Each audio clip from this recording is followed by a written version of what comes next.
Go for it. So the Montgomery Bus Boycotts were boycotts that lasted from December 1955 to December 1956. And the main face of the movement was Rosa Parks.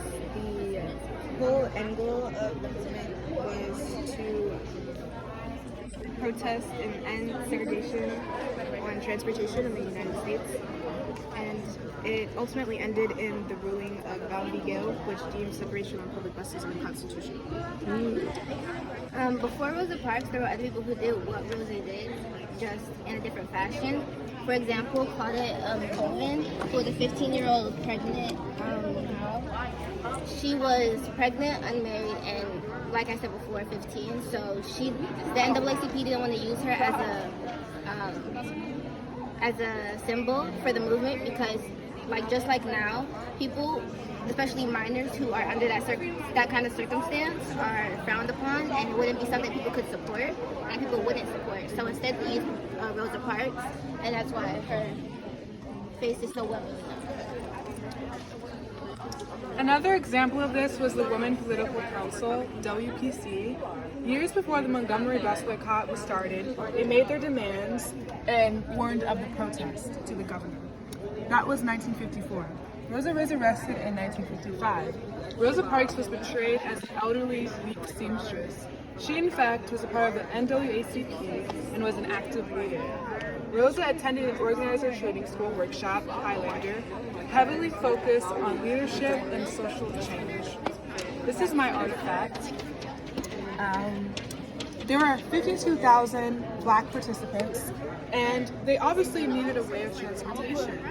Many people stepped up, and an example of this is the MIA, but they unfortunately were stopped due to a lack of a legal permit. But there are just people who contributed, people who made sure that they could get to their work and get to school because they were everyday people. In this particular circumstance, it was free, but they charged 10 cents, which was the price for the bus fares. For the for the carpool. Oh, yeah, for the carpool. That's what they charged, which was the same as that. All right, nice. I just think that it's amazing because this was over a span of a year, so it just shows how important this was, and they were doing this collectively. So I think this is really important. So my artifact was this image where Rosa Parks was being fingerprinted by Sheriff D.H. Leckey on December 1st, 1955. She was arrested because she refused to give up her seat to a white man. She was ordered to move to the back of the bus, but refused and didn't move to the African American area where they were designated to sit. Her arrest led to the Montgomery Bus Boycott 13-month movement and the ruling of the Brown versus Gale deemed segregation of public buses unconstitutional. So what's this one?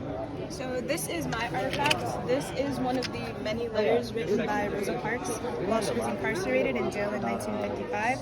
And in it says, "I had been pushed around all my life and felt at this moment that I couldn't take it anymore. When I asked the policeman why we had to be pushed around, he said he didn't know. The law is the law, we were under arrest, and I didn't resist."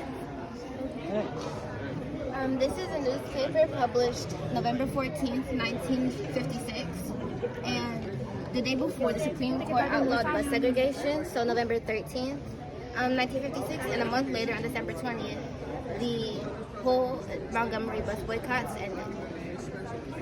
Good job, guys. Thanks.